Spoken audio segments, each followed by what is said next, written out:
A long gun is a category of firearms with longer barrels than other classes.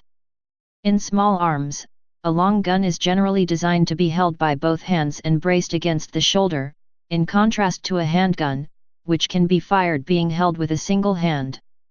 In the context of cannons and mounted firearms, an artillery long gun would be contrasted with a howitzer or carronade.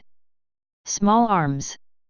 The actual length of the barrels of a long gun are subject to various laws in many jurisdictions, for example by the National Firearms Act in the United States, which sets a minimum length of 16 inches, 40 centimeters, for rifle barrels and 18 inches, 45 centimeters, for shotgun barrels.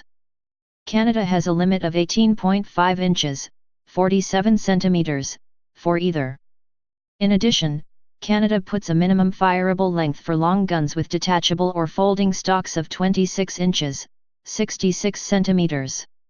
In the United States, the minimum length for long guns with detachable or folding stocks is 26 inches, 66 centimeters, with the stock in the extended position.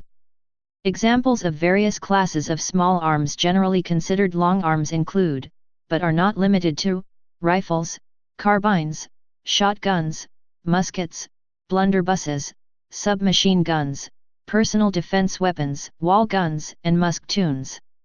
Advantages and disadvantages of long guns. Almost all long arms have front grips, forearms, and shoulder stocks, which provides the user the ability to hold the firearm more steadily than a handgun. In addition, the long barrel of a long gun usually provides a longer distance between the front and rear sights, providing the user with more precision when aiming. The presence of a stock makes the use of a telescopic sight or red dot sight easier than with a handgun. The mass of a long gun is usually greater than that of a short gun, making the long gun more expensive to transport, and more difficult and tiring to carry. The increased moment of inertia makes the long gun slower and more difficult to traverse and elevate, and it is thus slower and more difficult to adjust the aim. However, this also results in greater stability in aiming. The greater amount of material in a long gun tends to make it more expensive to manufacture, other factors being equal. The greater size makes it more difficult to conceal, and more inconvenient to use in confined quarters, as well as requiring a larger storage space.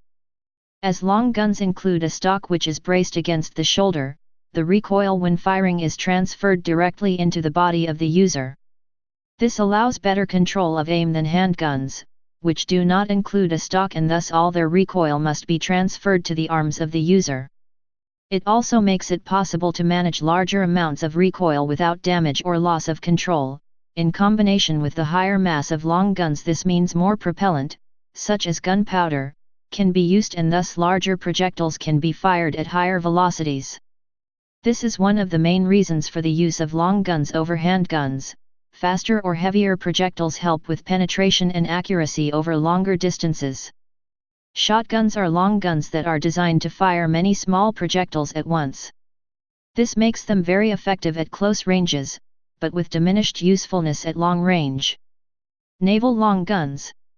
In historical Navy usage, a long gun was the standard type of cannon mounted by a sailing vessel, called such to distinguish it from the much shorter carronades. In informal usage, the length was combined with the weight of shot, yielding terms like long 9s, referring to full-length cannons firing a 9-pound round shot. Please subscribe and thanks for watching.